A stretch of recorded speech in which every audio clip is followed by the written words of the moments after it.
In today's video, I'm going to teach you how to block someone on Zelle if you're getting unwanted payment requests or simply want to prevent a contact from reaching you through Zelle. This walkthrough will show you exactly how to do it. Because Zelle is built into your bank or credit union's app and website, the screens may look a little different from one institution to another, but the process is essentially the same.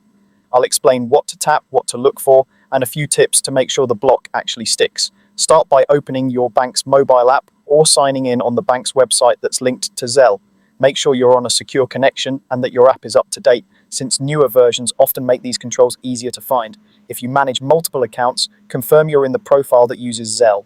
From the home screen, look for the section where you normally send money or manage payments.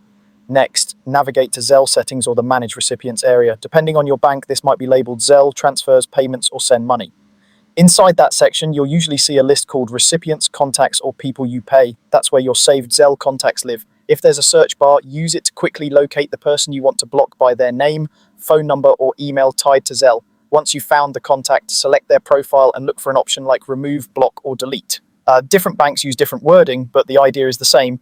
You're preventing that contact from interacting with you on Zelle. Before you confirm, double check you've selected the correct person, especially if you have multiple contacts with similar details. When prompted, confirm the action. This tells your bank to remove or block the contact so they can't send you further payment requests through Zelle. Your past transaction history will remain intact, but they'll no longer be able to reach you via requests.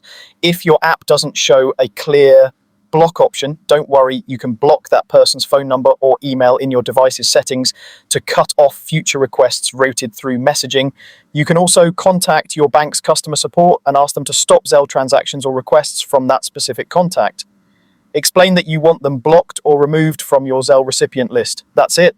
Keep your app updated, verify requests before sending money, and consider unblocking only if you fully trust the contact again.